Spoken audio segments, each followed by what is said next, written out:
Well, there's a genuine feeling of excitement throughout the country over the delivery of the vaccine. Just to give you a sense of how that's working in my state, the largest concentration of UPS employees in the country is in Louisville, Kentucky, my hometown. I wish the corporate headquarters was there. It's in Atlanta, but nevertheless, packages are being routed through Louisville to go all over the world, and it is one of the key locations that are delivering vaccine all over the country over the last 24 hours. The first shots have been administered. Hope is on the way, and our job here is to guarantee that there's enough money to facilitate the delivery, as well as to do other things that we can agree on. And as I've said repeatedly, number one, we're not leaving here without a COVID package. It's not going to happen. We're going to stay here until we get a COVID package, no matter how long it takes. We'll be here until we get a COVID package. Number two, the way forward, obviously, is to put aside the two things that are the most contentious on each side: liability protection and state and local.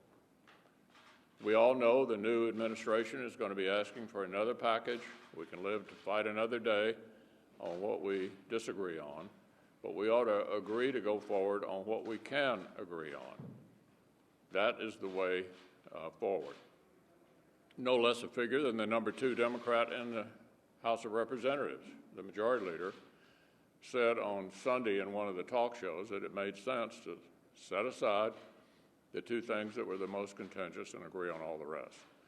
So it is still my hope we're going to get an omnibus appropriation, and it will have attached to it, when it comes over from the House, an agreement that we've been able to reach with the four corners and Secretary Mnuchin and the President. Well, it is great news. The vaccine coming out in record time, 5 times faster than any vaccine literally in history. And in my state of South Dakota yesterday, frontline workers were getting vaccinated, which is a great story for South Dakota. It's a great story for every state in the country. And it's a great credit to the scientists, the trial volunteers, the companies themselves working with the Senate and the House and the White House to make this happen in record time. Truly remarkable achievement, and one that hopefully will start to deliver meaningful relief to the American people. There are a few things left for us to do. Obviously, with the vaccine out there, we have resources available in legislation that we're considering to help distribute that vaccine in a quick and an efficient way. That needs to be addressed in a COVID package. As the leader pointed out, the list of issues has narrowed significantly, and there is bipartisan buy-in and support for a proposal that does a few of the basic things we all agree on. It helps our hardest hit small businesses. It provides unemployment insurance to people who are unemployed, provides money for vaccine distribution, money for schools. Those are all elements of legislation that we've been talking about, frankly, legislation that we voted on now a couple of times in the Senate and had a majority of senators vote in favor of. And that's where I hope this will land. And whether or not it lands there really is up to, at this point, Speaker Pelosi and Democrat Leader Schumer here in the Senate.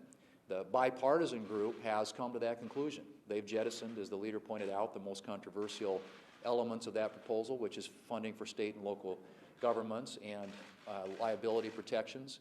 So those two things are, if they're not on the table, what you're left with are the things that I just mentioned, which enjoy broad bipartisan support and which should make this really a pretty easy negotiation.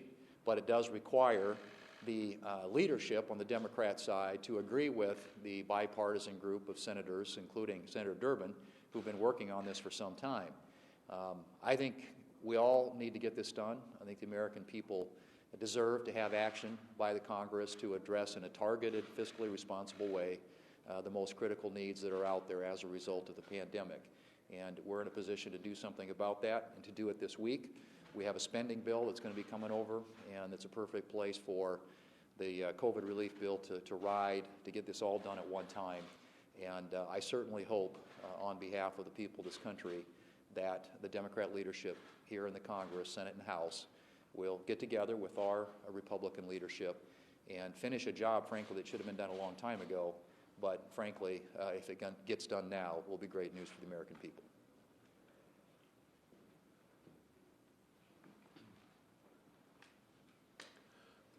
Well, people all across this country are receiving today the shot against coronavirus. The vaccine has arrived, and I will tell you, from the point of being a Christmas gift to the American people, you could hope for no better for the year 2020.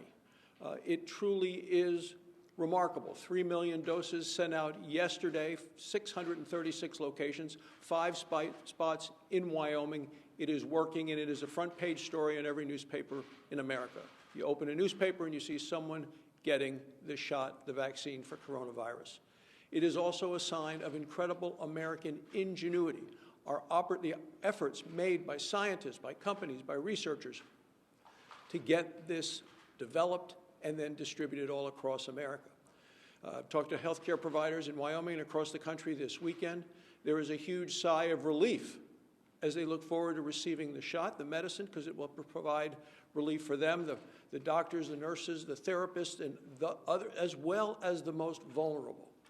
When I think of this as being a doctor in terms of how important is this, what kind of a breakthrough is it, it is similar to insulin, to penicillin, and certainly as safe and effective as the polio vaccine. It is exactly what we need to get America back on track in terms of our economy, in terms of kids back to school, and putting the disease behind us. So what have the Democrats been doing? They have continued to block us every step along the line.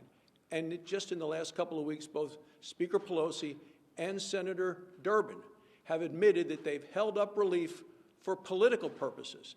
They've held up coronavirus relief for political purposes because of the election and allowed the American people to continue in isolation and suffering and hardships because they had a political agenda. They have blocked our efforts as Republicans 40 different times. It is time for the political games to be over. We need a solution. The American people are depending upon all of us. From a standpoint of good news, you may have seen some of the polls that show more people, as they learn more about the vaccine, are much more willing to get the vaccine. And I saw that former Presidents Clinton and Obama and Bush have all said that they would get the vaccine and do it publicly to show that it is safe and that they trust the entire vaccine. And to that, as a doctor, I would say, sign me up as well. Well, on the recovery from the pandemic front, which obviously is going to take some time now before we get there, but the National Institute of Health today announced the first home test to come through the Shark Tank process. They'll be producing about 100,000 of those a day in January, 250,000 a day by the end of February. Tests could be taken at home. I think over 800 applications of various kinds on testing were made at NIH to become partners in the Shark Tank. About 24 of those have now been in production. Many of them were point-of-service tests that have been happening at campuses and other places. This is the first at-home test.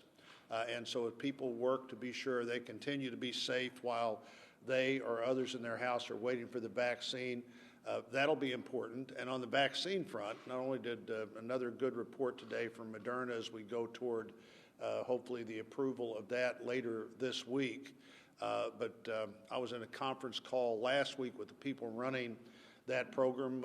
They were saying 20 million people will have their vaccines done by the end of December, 100 million by the end of March. And I asked specifically the question, do you mean 100 people will have had both shots they need, 100 million, by the end of March? And the answer was yes. That many people will be through this process, should be able to fully engage in society, at least safely for them and others therewith. On Friday, the government just bought another 100 million doses of the Moderna vaccine that, again, hopefully will be approved this week and will be added to the 100 million that we had previously contracted for. So over the weekend, we had a football game. I don't know if you caught that, Todd, but the United States Military Academy did defeat the United States Naval Academy, 15-0, total shutout at Mikey Stadium. So again, we want to thank not only the cadets and midshipmen, but all of those that step forward to wear our nation's uniform. So not only is the Army a winner, but also the American people right now as we see the distribution of vaccinations across our great United States. And this is a tremendous success thus far with Operation Warp Speed. And I really want to give those that have been in charge of this program, all of those that have put the research and development into it, those that are working on the logistical side to make sure our states are receiving the vaccines, I want to say thank you to all of them for their great efforts to make sure that we are protecting the American people. So we are very concerned about that. Iowa is excited about their receipt of the vaccinations. They will go ahead and distribute those to, of course, those hospital and healthcare workers and those that are most vulnerable. They will start receiving those. But beyond that, beyond Operation Warp Speed, as a number of my colleagues had mentioned, we need COVID relief. Okay, so not only do we need to fund the vaccinations and the process of distribution, we also need to make sure that we are supporting our American businesses, industry, our individuals, our healthcare systems. I could go on all day. And again, we don't want this to be political at this point. We just need relief. Iowa restaurants are wondering, are we going to be here? Are we going to be here in another week or so? Relief is needed. So I am encouraging, again, everyone to come together. Let's wrap this up. We need to get it done by the end of the year and make sure that everyone sees the relief that's necessary to support our economy.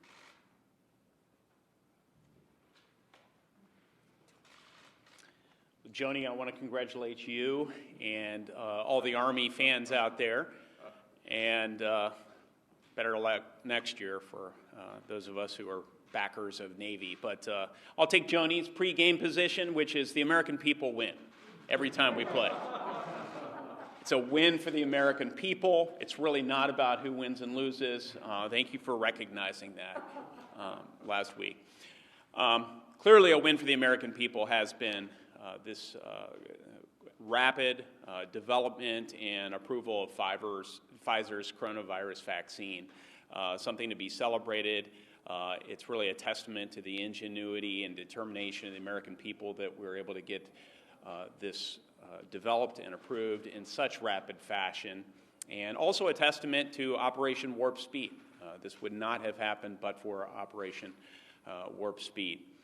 We're now at a point where just yesterday there was vaccine delivered to a hospital in Indiana so that our high-risk healthcare, hardworking personnel on the front lines would have access to this groundbreaking, game-changing vaccine. And in the coming week, we're going to see this vaccine distributed to 50 additional hospitals around the state of Indiana so that our health care workers can be protected as we continue to do everything we can to control the symptoms of and to contain this deadly virus. The ball is sort of in our court now in Congress. The researchers have done their work. So many of the American people, our essential workers, are doing their part. Now it's time for Congress to do its part and to pass this end-of-year coronavirus relief package so that we can make sure we get vaccine out to more Americans as we head into next year and provide additional economic relief as so many Americans continue to suffer. We really need to put politics aside. It seems like we're getting very close to doing that and coming to terms on some difficult issues, and I'm very pleased about that. The Electoral College submitted its vote. And I also think as we look into next year, it's very important that each of us pledges to work with President-elect Biden and Vice President-elect Harris to ensure that we keep the American people safe and secure so that we get through this coronavirus period and we emerge very strongly on the back end of it. Yeah, let me add one additional thought on the vaccine. As a polio survivor myself, unfortunately, the vaccine had not yet been developed. I'm a huge supporter of being vaccinated when you have a substance that you know works. And so whenever my turn comes, I'm going to be anxious to take the vaccine and to reassure, do my part to reassure those who are doubtful about this that we really need to get the country vaccinated. When you have about half of the population either skeptical or saying they won't do it, that's not good news. So I think all of us who do have at least some following in the country need to step up, as the former presidents are, and as I'm sure people in the entertainment world will as well, to encourage people to do this. It's the right thing to do for yourself, for your family, and for the country. I have a question about the vaccine money in the COVID relief plan. Many states, including your own, say they actually needed that vaccine money months ago so they could plan. How much longer are they going to have to wait? Well, we tried in September. I would remind you, we tried in October. We've been trying for months. Shouldn't have been put in this position. We should have done this a long time ago. I've been saying for weeks, and you've been listening to me saying for weeks, let's put aside the things we can't agree on and do the things we can. That's just another good argument to get it done now, and we're not leaving. I assure you, we're not leaving until we finish this package. Manu? Your speech this morning about Joe Biden, congratulating him for winning. One thing you did not mention was President Trump's claims that this election was rigged, it was stolen, and the like. Do you have any concerns at all about what the president is saying, and should he accept these results? Look, I don't have any advice to give the president on the subject. I said this morning, for me, and I think on the basis of the way the system works, the decision by the Electoral College yesterday was determinative. Mr. Leader, thank you. The President-elect, former Vice President Biden, said this morning that you two spoke on the phone.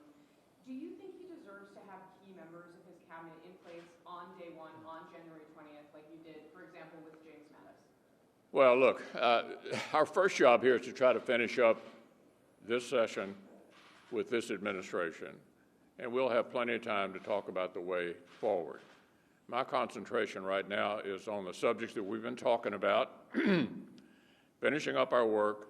President Trump is going to be there until January the 20th. We need to continue to work with him. The future will take care of itself. Yeah. You could give your thoughts going into this meeting this afternoon. Is it your view that there basically is no deal available with state and local money, and it just needs to be dropped completely? Is that your Well, we're not negotiating the deal in here, but it's pretty obvious the way to get a deal for weeks has been exactly what I said, what Steny Hoyer's suggested, and what the bipartisan group has suggested, is to drop the two most contentious items for the moment. We all know the new administration is going to be asking for yet another package. It's not like we won't have another opportunity to debate the merits of liability reform and of state and local government in the very near future. Thank you.